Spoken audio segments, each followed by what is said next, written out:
सबको नमस्कार। ये कोई नई बात नहीं है, ये पहले से होता आया है। जो भी लोगों की लड़ाई लड़ता है और जो लोगों को लूटते हैं उनके खिलाफ लड़ता है, उसको जेल जाना पड़ता है। ये पहले से होता आया है, ये बिरसा मुंडा से होता आया है, ये भगत सिंह से होता आया है, ये करतार सिंह सराभा से होता आया है, ये उधम सिंह से होता आया है, ये लाला लाजपत राय से होता आया है, ये चंद्रशेखर आजाद से होता आया है। लेकिन जब लोग खड़े हो जाते हैं तो बड़े बड़े लाम लश्कर ढेर हो जाते हैं, ढेर हो जाते हैं। जब पब्लिक खड़ी हो जाती है, ये पब्लिक है, सब जानती है। लोग जब चाहे आदमी अर्श पर, लोग जब चाहे आदमी अर्श पर, लोग जब चाहे आदमी फर्श पर। देते हैं लोग। चेतर भाई बसावा क्या लड़ाई लड़ रहे थे?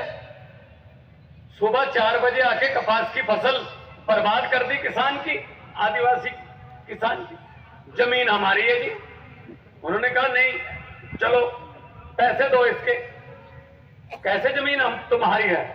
अरे 3 जा हैं, मैंने पैसा कानून पढ़ा, 3 जा हैं, जा इंग्लिश में कह लो जे, जो आपके हैं, जल, जंगल, जमीन। और उनमें से जमीन छीनने आए थे। तो चेतर भाई आगे खड़े हो गए, भाई ऐसा तो नहीं होगा, उठा के जेल में फेंक दिया। कहते जी ये तो लड़ाई लड़ रहे हैं हम बंदों की, जेल में फेंक दो। दिल्ली में क्या हुआ? अरविंद केजरीवाल के सिपाही, अरविंद केजरीवाल जी के वफादार सिपाही स्कूल बनाने लग गए। बड़े शानदार स्कूल बना दिया अरविंद केजरीवाल की सरकार ने दिल्ली में। तो किसी ने जाके बड़े साहब को कहा, मोदी जी को, कि जी स्कूल बहुत अच्छे बन रहे हैं, दिल्ली में तो प्राइवेट स्कूलों से निकाल के बच्चे सरकारी स्कूल में दाखिल हो रहे हैं। जो हमने प्राइवेट स्कूलों वाले से ये पैसे से कमीशन लिया था वो रो रहे हैं जी, ये सरकारी स्कूल बनने नहीं चाहिए, इससे अच्छे, इतने शानदार। तो साहब ने पूछा कौन बना रहा है? जी मनीष सिसोदिया नाम का एक शख्स है, जेल में डाल दो। मनीष सिसोदिया को जेल में डाल दिया भाई साहब। फिर 15-20 दिन बाद कोई बंदा आया चौथी पास राजा के पास, कह जी अस्पताल बहुत अच्छे शानदार कर दिए अरविंद केजरीवाल ने, कोई दवाई का पैसा नहीं लगता जी, पैरासीटामोल से लेके 40 लाख 50 लाख तक ऑपरेशन फ्री है जी, कुछ पैसा नहीं लगता जी, पार्किंग का भी 1 रुपया नहीं लगता वहां। तो जो प्राइवेट हॉस्पिटल हमने बनवाए हैं जी, हमने मित्रों के, वो कह रहे हैं जी हमारे पास तो मरीज ही नहीं आ रहे, सरकारी में जा रहे हैं, ये सरकारी को रोको। तो साहब ने पूछा कौन बना रहा है? कहते जी सतिंदर जैन, जेल में डाल दो। सतिंदर जैन को जेल में डाल दिया भाई साहब। फिर राज्यसभा में एक बिल आया, वहां पे हमारा एक शेर दहाड़ा संजय सिंह, उसने कहा मोदी अडानी भाई भाई, मोदी अडानी भाई भाई। कहते कौन है? संजय सिंह, जेल में डाल दो। अब कह रहे हैं अरविंद केजरीवाल जहां देश में जाता है जी, भाजपा का सुपड़ा साफ हो जाता है जी। क्या करें, क्या करें? ईडी का नोटिस भेज के जेल में डाल दो। अरे हम वो पत्ते नहीं हैं जो शाख से टूट कर गिर जाएंगे, हम वो पत्ते नहीं हैं जो शाख से टूट कर गिर जाएंगे। भाजपा की आंधियों को बोल दो अपनी औकात में रहे। ये हमें डराएंगे, हमको डराएंगे, ये जेल से डराएंगे हमें, ईडी के नोटिस भेजेंगे। अरे क्या ईडी वीडी आपकी, भेजो नोटिस, आप भेजते रहो नोटिस। जब भी कोई सिस्टम को बदलने की बात करता है, उस सिस्टम के बेनिफिशियरी हमेशा बाउंस बैक करते हैं। ये बात याद रख लेना भाई साहब। हम चेत्र भाई के साथ खड़े हैं। ये जेलें रोक नहीं सकती। दरियाओं का रास्ता खुद बनता है, दरियाओं का कोई रास्ता नहीं बनाता, दरिया खुद रास्ता बनाते हैं। चेत्र भाई आपका दरिया है। आप खड़े हो इतनी भारी गिनती में भाई साहब। ये देखो, कहीं कोई इलेक्शन तो नहीं है, कोई वोट मांगने तो नहीं आए, कोई पैसे देकर तो नहीं लाएगा आपको। उधर पैसे देके लाए जाते हैं, उनको टाइम दिया जाता है। जैसे ही साहब बोलने लगे, 7 मिनट 12 सेकंड के बाद आपने सिर्फ 30 सेकंड के लिए बोलना है मोदी मोदी मोदी। उनकी दिहाड़ी खत्म। उसके बाद हद है यार, कभी तो सच बोल दो। मैंने पार्लियामेंट में भी बोला था, मैंने कहा 15 लाख की रकम लिखता हूं तो कलम रुक जाती है। आपके खाते में आया तो नहीं ना? हमारे पंजाब में भी नहीं आया, फिक्र मत करो। का हम एक जैसी हैं। जुमला था, 15 लाख की रकम लिखता हूं तो कलम रुक जाती है। काले धन के बारे में सोचता हूं तो स्याही सूख जाती है। मोदी जी, हर बात ही जुमला निकली। अब तो ये भी शक है, क्या चाय बनानी आती है? तो ये भी नहीं, पक्का बता, चाय भी नहीं बनानी आती होगी भाई साहब। हम तो गांव वाले हैं, हमें तो आती है ना। 2 ईंटों का चूल्हा बना के भी हम गांव में करते रहे। आपका कल्चर, आदिवासी का कल्चर, पंजाब के मालवे के गांव का कल्चर एक ही सेम है। यही तीर हम भी बनाते रहे हैं, सामने मुखी लगा के सिर्फ चलाते रहे हैं। दूध की छठी का बनाते थे हम, रस्सी से। कल्चर एक है हमारा। हम लोग धरती से निकले हुए लोग हैं। ऐसी बातें कर रहे हैं यार, कभी तो सच बोल दो देश के साथ ना। भाई साहब, जुमले सुनाते, जुमले। अभी जुमले बनाने वाली फैक्ट्री बहुत जोर पे काम कर रही है। अभी आने वाले दिनों में जुमले आएंगे। एक तो आ गया, लॉलीपॉप देंगे आपको, लॉलीपॉप के सिलेंडर 200 रुपए सस्ता। और हम इस बात पे खुशी मनाते हैं, कमाल है भी 200 रुपए सस्ता। लेकिन ये नहीं सोचते 1000 रुपया महंगा भी इन्होंने किया था।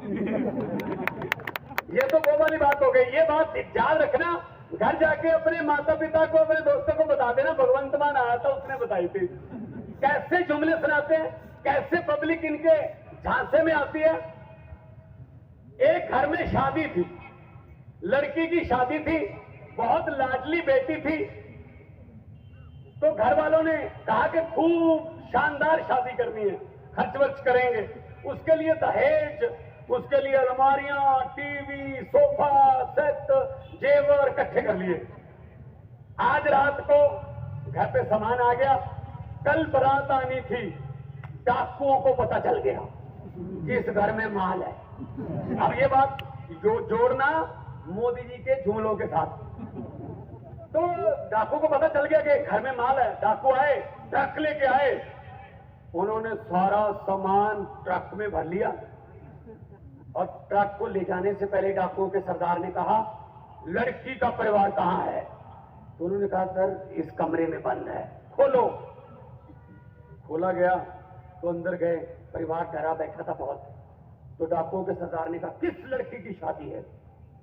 वो बेचारी खड़ी हो गई, जी मेरी शादी। डाकू ने अपनी जेब में से 100 रुपया निकाला, उसको शगन दिया, बेटा आशीर्वाद है, आपको बहुत मंगलमय जीवन हो, बहुत आशीर्वाद है। और लूट के चले गए। भाई साहब, अगले दिन पुलिस आ गई। परिवार का कोई मेंबर पुलिस के पास FIR लिखवाने को तैयार नहीं था। कहते जी लूट के भले ले गए, लेकिन बंदे बड़े अच्छे थे, 100 रुपया शगन दे गए। यही हमारे साथ करते हैं। हम तो 4.5 साल लूट लिया, लेकिन 200 रुपये सिलेंडर सस्ता कर दिया यार, कमाल कर दिया। सच्ची बात है ना? तालियां बजा के स्वागत करिए फिर सबका। ये लोग यार, इनके पीछे पड़े हुए हम लोग। कमाल है यार, कमाल है। ये हमारे चेतर भाई जैसे शेरों को अंदर करेंगे क्या? शेर पिंजरे में नहीं रहता भाई साहब, पिंजरे में भी रहता है, घास नहीं खाता। शेर अपना शिकार खुद करता है भाई साहब। तो ये शेरों को पिंजरे में डाल रहे हैं। अरविंद केजरीवाल के शेर हैं, ये हमारा बब्बर शेर है और हम इनके शेर हैं भाई साहब। ऐसे जल्दी जल्दी तो नहीं भाई साहब बब्बर शेर को हाथ डालने देंगे हम। आ जाओ ईडी वालों बीडी वालों, चलो आओ, देखते हैं कहां कहां तक आओगे। मजाक बना रखा है। जब भी कोई इलेक्शन होती है, चेतर भाई को अंदर कर दो। जब भी कोई चुनाव आया, अरविंद केजरीवाल को अंदर कर दो। हद है यार, मतलब हम इलेक्शन ही नहीं लड़ सकते क्या? देश तुमने आजाद करवाया था। अरे भगत सिंह की कुर्बानियां भूल गए, राजगुरु सुखदेव की कुर्बानियां भूल गए। 23 साल की उम्र में फांसी के रस्से चूमे भाई साहब, आपने करवाया था याद। यार तुम कौन होते हो हमें देशभक्ति के सर्टिफिकेट देने वाले? हद है, हैरानी है, कमाल है। लेकिन आदिवासी समाज के साथ खड़े हम। हमें पता है आप लोग मेहनती लोग हो, हमें आपकी हाथों की और पैरों की दोनों लकीरें पता है भाई साहब। हमने खुद खेती का काम किया हुआ है। 25-25, 30-30 फुट गहरे कुओं में से निकले हुए लोग हैं हम लोग। आप भी ऐसे लोग हैं। इन लोगों के हाथ भी देश दे दिया हमने यार। एक गांव में भैंसें चोरी होने लगी, ये बात भी याद रखें ना, इसको भी मोदी जी के साथ ही जोड़ देना। एक गांव में भैंस चोरी होने लगी, एक घर की एक भैंस चोरी हो गई। अगले दिन 2 भैंस चोरी हो गई किसी और घर की, उससे अगले दिन भी एक भैंस चोरी हो गई। तो गांव वाले परेशान होके एक बाबा के पास गए, उसी गांव में रहता था, कि बाबा जी क्या करें, भैंस चोरी हो रही है हमारी लगातार, कोई उपाय बताइए। तो बाबा जी ने कहा गांव में अनाउंसमेंट कर दो स्पीकर में, एक चद्दर लेके 4 जाने चद्दर ओढ़ के खड़े हो जाओ, एक कोना ये पकड़ ले, 1 2 3 4 जाने 4 कोने पकड़ के खड़े हो जाओ, पूरे गांव को चद्दर के नीचे से निकालो, और जिसने भी भैंस चोरी की होगी चद्दर से नीचे से जब गुजरेगा तभी मर जाएगा। भाई साहब उन्होंने चद्दर पकड़ा दी 4 बंदों को, पूरा गांव उसके नीचे से निकल गया, कोई बंदा नहीं मरा। फिर उसी साधु के पास गए, जी कोई मरा नहीं। कहते चद्दर किसने आंजा की ऐसा? वो कहते कोई नहीं मरेगा। फिर कहते क्यों? कहते जो भैंसे चोरी करने वाले थे वो तो चद्दर पकड़ के खड़े थे। हमने देश की चद्दर बेईमानों के हाथ में दे दी और अपने आप में से हम एक दूसरे का कसूरवार और दोषी ढूंढ रहे हैं भाई साहब। तो हम तो यही कहेंगे कि एक हो जाओ, है वैसे तो तुम एक ही हो, एक हो जाओ, और एक में बल है, एकता में बल है। जितने मर्जी इकट्ठे कर लो, ये भ्रष्टाचारियों को कहना चाहता हूं, जितने मर्जी इकट्ठे कर लो पैसे, हीरे, मोती, मगर ख्याल इतना रहे कफन पे जेब नहीं होती, सिर्फ आखिरी पे कुछ नहीं होता। पंजाब से आया हूं, पंजाब में 42,000 सरकारी नौकरियां देके आपके सामने खड़ा हूं 20 महीने में। पटवारी, सब इंस्पेक्टर, क्लर्क, एसडीओ, अभी जाने के बाद भी 10 तारीख को 700 नौकरियों का और नियुक्ति पत्र बांट रहा हूं। 700 नौकरी का 10 तारीख को चंडीगढ़ जाना। और पंजाब में 90% घरों को बिजली का बिल 0 आता है जी, बिजली का बिल बिल्कुल 0 आता है। और पंजाब ने एक नई उल्टी गंगा बहाई। आमतौर पे सरकार आती है, सरकारी संस्थाओं को घाटे में दिखा के अपने मित्रों को बेच देते हैं, लेकिन पंजाब सरकार ने 6 दिन पहले सरकारी जो बिजली बोर्ड है हमारा, उसने एक प्राइवेट थर्मल प्लांट को खरीद लिया कि तुम हमसे नहीं चलेगा तो हम चला के दिखाएंगे। ये नियत है भाई साहब, ये अरविंद केजरीवाल की सोच है, ये अरविंद केजरीवाल का खींचा हुआ एक नक्शा है। इस पे चलना है, अगर तो इस पे चल सकते हो तो चल लो, वरना सत श्री अकाल, वरना नमस्कार।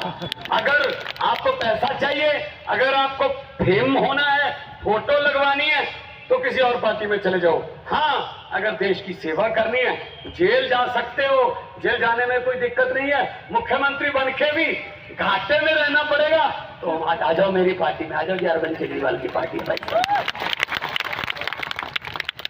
तो ये हमारे टेस्ट ले रहे हैं, कोई बात नहीं। तो इसीलिए मैं आपको कहना चाहता हूं कि एक हो जाओ। आदिवासी समाज चित्र भाई के साथ खड़ा है, हम भी साथ खड़े हैं। बहुत बड़े बड़े वकील हम करेंगे सुप्रीम कोर्ट में, और जल्दी ही चित्र भाई आपके बीच होंगे, उस दिन फिर आएंगे। और आखिर में मैं यही कहना चाहूंगा कि लोगों को अक्सर कहते सुना है, जिंदा रहे तो फिर मिलेंगे। लोगों को अक्सर कहते सुना है, जिंदा रहे तो फिर मिलेंगे, लेकिन इस पंजाबी दिल ने कहा है, मिलते रहे तो जिंदा रहेंगे।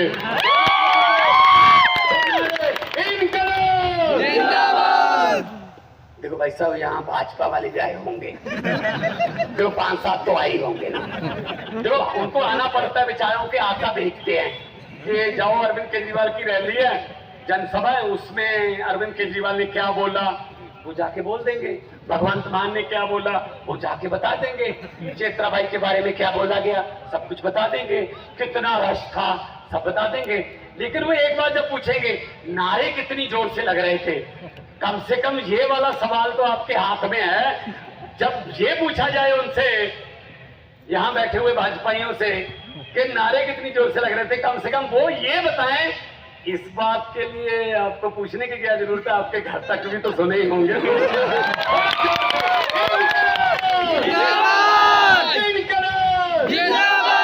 भाई तुम संघर्ष करो, हम तुम्हारे साथ हैं।